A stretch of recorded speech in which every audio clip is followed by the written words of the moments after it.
नमस्कार सर। सच्चाई भी सच्चाई। क्या नाम है जी आपका? मेरा नाम धर्मवीर दास है जी। क्या काम करते हैं आप? जी मैं जेल वार्डर हूँ, जेल डिपार्टमेंट में नौकरी करता हूँ। कहाँ के रहने वाले? मेरा गांव कंडेला, जिला जींद, हरियाणा का निवासी हूँ जी मैं। संत रामपाल जी महाराज की शरण में कैसे आए? ये बहुत लंबा प्रकरण है, इसको मैं थोड़ा विस्तार से बताऊंगा आपके सामने। मैं जिस टाइम ये करौथा कांड हुआ उस टाइम रोहतक जेल पर वार्डर के पद पर था, और बहुत तरी बात सुनी एक भाई ऐसे हुआ करौथा कांड, ऐसे सुनते थे अखबारों में हर रोज़। तो बड़ा दुख हुआ ये बातें सुनकर, भाई ये संत सभी ऐसे ही करते हैं। तो फिर कुछ दिन के बाद पता चला भाई संत रामपाल जी महाराज रोहतक जेल में आएंगे। तो हमारी वहाँ पर ड्यूटी थी, हमने देखा, सोचा भाई यहीं बात करेंगे, आके पूछेंगे उनसे क्या ये वास्तविक सच्चाई है। उसके बाद मेरे कुछ दोस्त थे मेरे गांव में, जिन्होंने सतगुरु रामपाल जी महाराज जी से उपदेश लिया हुआ था। तो मैंने उनके पास जाकर कहा भाई तुम्हारे गुरुजी तो ये देखो अखबारों में ऐसे आते हैं, इनके बारे में बहुत बकवास ऐसे करते हैं। वो न बोले नहीं भाई हमारे गुरुजी ऐसे नहीं करते। लेकिन मेरे विश्वास नहीं हुआ इस बात का। तो एक मेरा दोस्त जो गांव में केबल का वैसे स्कूल का प्राइवेट स्कूल है, गांव में केबल चलाता है वो, मैं उसके बाहर खड़ा होया, उससे मैंने बहुत गलत गलत बातें की उसको। अगर भाई तुम्हारे गुरुजी ऐसे करते, मैं तुम्हारे आता नहीं। उन्होंने बोला भाई एक बात बता, मेरी माँ पागल, एक्चुअल में उसकी माँ पागल थी, अपने कपड़े उतार कर फेंक देती थी। उसका पिताजी इतना शराबी था कि सारा गांव के बच्चे उसके पीछे लगे रहते थे। उन्होंने बोला भाई जब मेरे घर में मेरी माँ पागल से ठीक होगी, मेरा पिताजी शराब पीता था, आज एक नंबर का इंसान हो गया, मैं उस सुख को कैसे भूल जाऊँ, मैं कैसे ये कह दूँ भाई संत रामपाल जी महाराज मेरे गुरु जी के पास मतलब ये ज्ञान नहीं है, उनसे ये फ़ायदा नहीं होता, मैं मेरा जो फ़ायदा हुआ है उसको कैसे अनदेखा कर दूँ। इस बात का मेरे कोई असर नहीं हुआ। मैं उसको कह के, वो बोला अरे चाय तो पीता जाए, मैं बोला नहीं भाई मैं चाय नहीं पीऊँगा, मैं चला गया। तो फिर उसने मेरे पास फ़ोन कराया कि भाई हमारे गुरुजी आपके पास जेल में आ रहे हैं, आप उनको शिष्टाचार से बातें करना, आप तो कदे आप आपके भागी हो जाओ। एक मेरा बड़ा भाई ओम प्रकाश नाम है उसका, उससे भी पहले वो करौथा कांड में सह परिवार जाया हुआ था, उसको भी मैंने फ़ोन पर बहुत ज़्यादा बातें की, भाई तुम वहाँ क्या करने गया था, आज फंस गया। वो थी ये कहा फ़ोन पे मेरे को, अगर भाई मैं तुम्हारे को ही छोड़ दूंगा, मैं गुरुजी को नहीं छोड़ सकता। फिर भी मेरी बुद्धि ने काम नहीं करे, भाई एक भाई ये कह रहा है भाई तुम्हें ही छोड़ दूंगा, गुरुजी को नहीं छोड़ सकता। फिर भी मेरी बुद्धि ने काम नहीं कराया, मैं भाई ये तो पागल हो गए। उसके बाद फिर गुरुजी जेल में आए। जेल में आने के बाद वो दिन बहुत, मैं उस दिन को बहुत खुशकिस्मत मानता हूँ कि उस दौरान मेरी जहाँ पर गुरुजी बनते वहाँ पर मेरी ड्यूटी लगी हुई थी। तो गुरुजी आए, जैसे आके वहाँ बार के अंदर लेट के, शाम को तो मैं हमने ये सोचा भाई गुरुजी अब आए हैं, रिमांड से आए हैं, अब तो इनको आराम करते, सुबह बातें करेंगे। जब ही सुबह ड्यूटी हो फिर मेरे ड्यूटी वहीं लगनी थी, वहीं परमानेंट ड्यूटी होती थी एक महीने के लिए, मेरी वहीं ड्यूटी थी। उसके बाद गुरुजी यूँ से सुबह जैसे ही गुरुजी को मैंने नज़दीक ही गया, गुरुजियों ने मेरे से पूछ लिया अक भाई हवलदार कौन से गांव का है तू? माँ जी मैं कंडेला गांव का। गुरुजियों ने कहा भाई कंडेले के तो बहुत भगत हैं मेरे। माँ जी हाँ बहुत भगत हैं। हाँ गुरुजी संत रामपाल जी महाराज ने मेरे ही बड़े भाई का नाम ले दिया, एक ओम प्रकाश है भाई मेरा कंडेला का बहुत बढ़िया भगत है। देखो कितनी अखबार में कितने सुनने के कारण मैं अपने भाई को मना कर दिया कि मैं नहीं जानता। इतना बुरा प्रचार सुनने के बाद मैंने अपने भाई को भी खुद मारा, माँ जा भाई मैंने ये कह दिया जी मैं नहीं जानता उसको। गुरुजी ने कहा भाई जान या ना जान मेरा भक्त है वो। माँ जी ठीक। गुरुजी ने मेरे को बिठाया, सृष्टि रचना सुनाई। मेरे को सृष्टि रचना सुनाने के बाद गुरुजी ने कहा बेटा ये बिल्कुल सत्य है जो सृष्टि रचना मैंने तेरे को सुनाई है, इसको आपने ऐसे लगेगा जैसे ये मनगढ़ंत कहानी है। तो मैंने सृष्टि रचना सुनने के बाद मेरी ड्यूटी ऑफ हो गई, मैं चला गया। उसके बाद मैं संपर्क में, जैसे ही ड्यूटी होती हमारे गुरुजी में संपर्क में चला जाता, मैं वहाँ बैरक पे चला जाता और पूछता रहता। एक दिन मैंने वैसे पूछा गुरुजी आपके जो भगत हैं ये आपको परमात्मा मानते हैं? तो बोले भाई हाँ जी परमात्मा मानते बेटा मेरे को। माँ जी नहीं मानते परमात्मा, क्योंकि मेरे अंदर तो अड़ंगा भरा हुआ था, मैं 2 कौड़ी का इंसान। तो उन्होंने बोले क्या बात है बेटा? माँ जी जब आप भगवान मान लिए तो फिर उल्टा कदम क्यों रखना? वो फिर डर क्यों रहे हैं, हम तो सामने आना चाहिए। हमारे गुरु जी ने कहा बेटा कोई बात नहीं, अब थोड़े डर रहे हैं वो सामने भी आएंगे। तो ऐसे हर रोज़ मैं गुरुजियों से पूछता जी ये जो आप मार्ग बता रहे, ये रोड़ा क्यों हुआ, क्या कारण था इसका। तो गुरुजियों ने बताया बेटा ये सत्तर प्रकाश पुस्तक पर रोड़ा था सारा, मैं प्रोजेक्टर पे दिखाता था इसको, और ये जितने भी आर्य समाजी हैं, ये आचार्य बैठे हैं, ये इसको बेच कर रोजी रोटी बना रहे हैं। इसमें वास्तविकता कुछ लिखी हुई है और हमारे समाज को बता रहे हैं कुछ अलग। तो उस बात पे ये रोड़ा था सारा। तो मैं एक इस परोपकार का ये काम कर रहा हूँ, ये भक्ति विधि सही बता रहा हूँ मैं कहने लगा जी इस पृथ्वी पर ऐसा इंसान कोई नहीं जो परोपकार के लिए निस्वार्थ भाव से कार्य करता हो। तो गुरुजी ने कहा बेटा ये दास है। तो उस टाइम मेरे वैसे तो मन में अड़ंगा भरा था, मेरे गुरुजी ने कही, मेरे उस बात का विश्वास माँ जी मेरे ये बात जचती नहीं। तूने बोला बेटा जचो या ना जचो, मैं तेरे को जो बता रहा हूँ ये सत्य है। तो उस प्रभाव से मैं गांव में जो मेरा दोस्त केबल चलाता था उससे कहने लगा मैं तू कैसेट चढ़ा कर गुरुजी ज्ञान में ज्ञान, तो तत्व ज्ञान संदेश की कैसेट थी, उसमें जैसे मैं हर रोज़ घर जाता रहा तो वो कैसेट चलवा देता। एक दिन मैं कैसेट सुन रहा था, रात के 9:30-10 बजे का टाइम था। तो एक कैसेट इतनी मार्मिक कैसेट थी, उसमें मैं क्या बताऊँ, मेरे गुरुजियों के लिए मेरा हृदय फाट गया था। वो परमात्मा सतगुरुदेव उन्होंने कहा कि इस दास की जीभ कट जाए अगर झूठ बोलता हो तो मैं इस परोपकार समाज के लिए ज्ञान छुड़ा रहा हूँ। तो गुरुजियों ने वो ज्ञान सुना, मेरे भीतर में लगी वह बात, भाई ये संत ये कह रहे हैं दास की जीभ कट जाए, अब मैं कोई स्वार्थ नहीं मेरा। तो मेरे वह बात भीतर में लगी। उस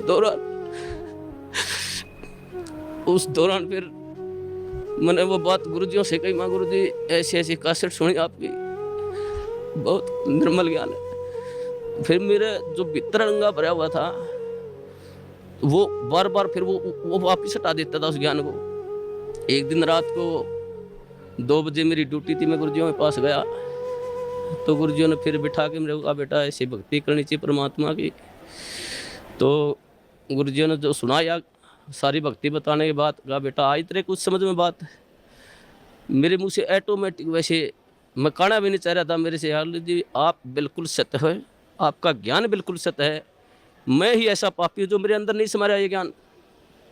तो हमारे गुरुजी ने कहा बेटा अब समाएगा ये ज्ञान तेरे अंदर, अब समाएगा। उस दिन से मेरे अंदर वो ज्ञान बिल्कुल भीतर समाने, जो गुरुजी कहते सारा समाने लग गया।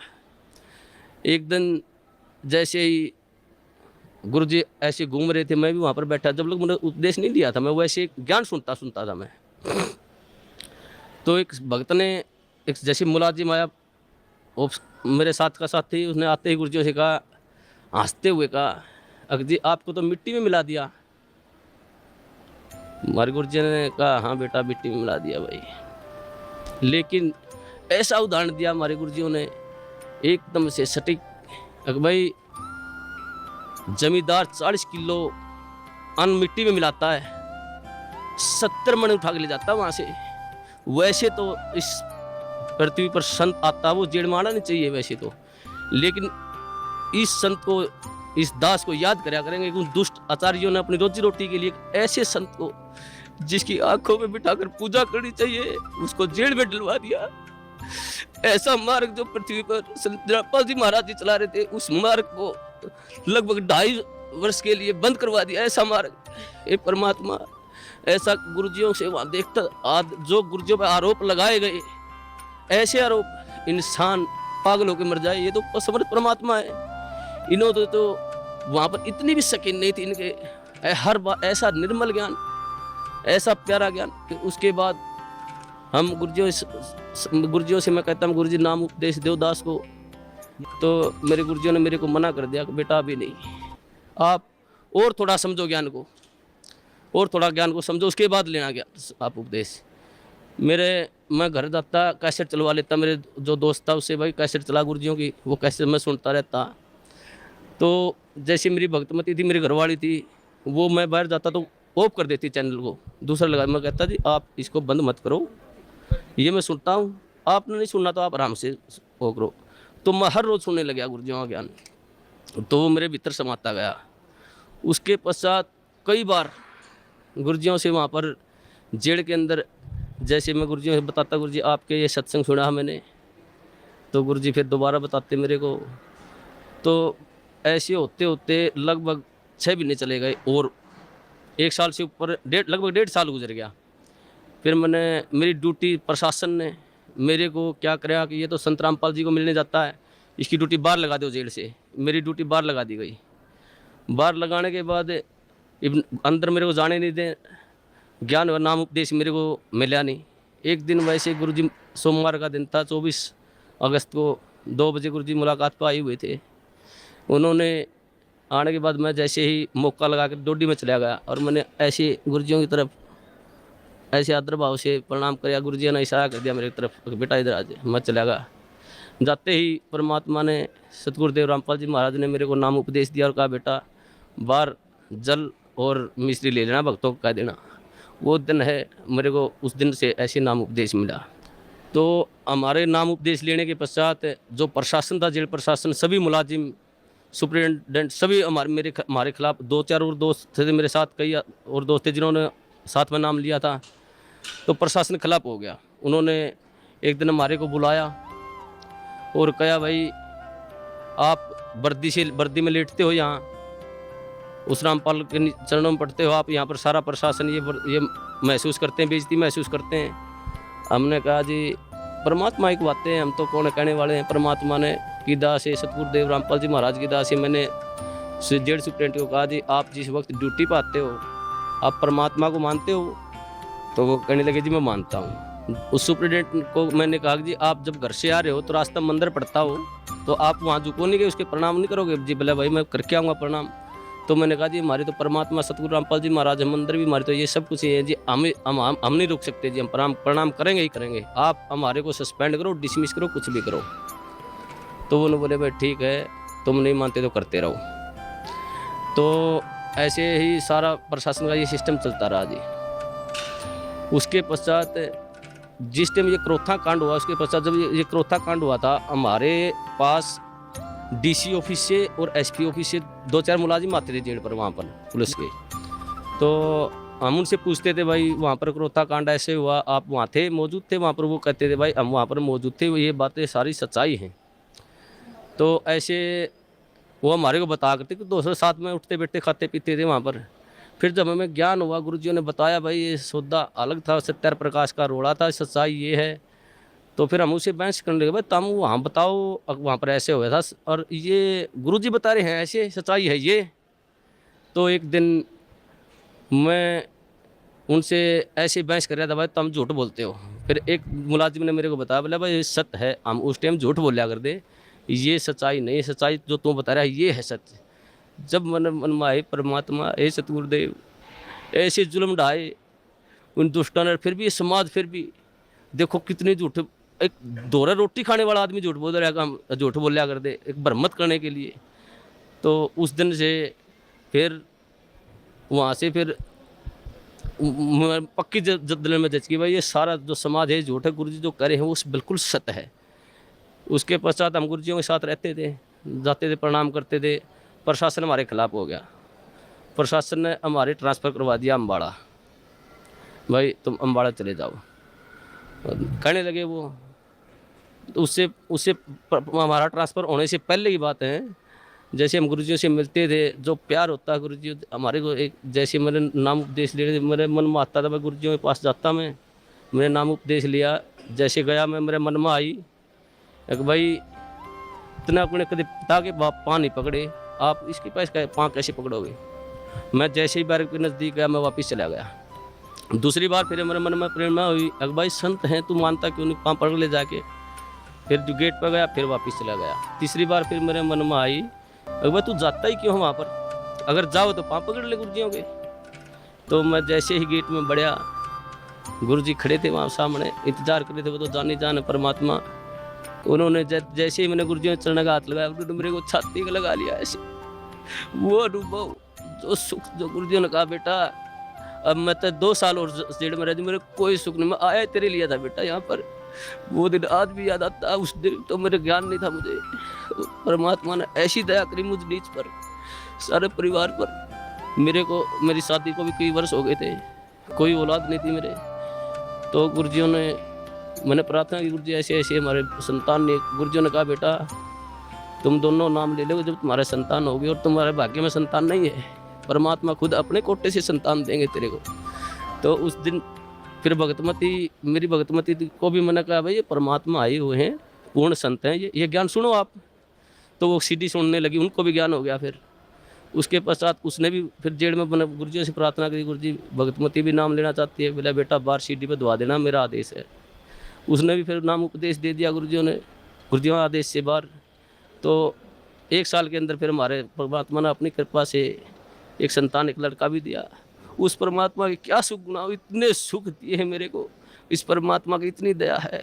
और सबसे बड़ा काम मुझे मतलब 2 कौड़ी का इंसान हूँ, मुझे भक्ति का क्या पता है। गुरुजी ने जो प्यार होता है, जो प्यार, वास्तविक प्यार गुरुजी ने दिया मेरे को, मुझे तो पता ही भी नहीं था प्यार क्या होता है। ये परमात्मा, ये जाने जाने, ये वो परमात्मा है, ये सारी सृष्टि के पालन करता है।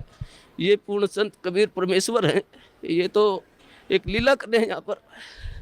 हम 2 कौड़ी के जीवों के लिए ये भटकते रहे, एक आत्मा के लिए ये परमात्मा लाखों रुपए बहा देते हैं।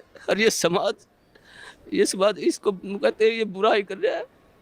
ये पूर्ण परमात्मा पर, जो पूर्ण परमात्मा का संत होता है वो बुराई नहीं करता किसी की।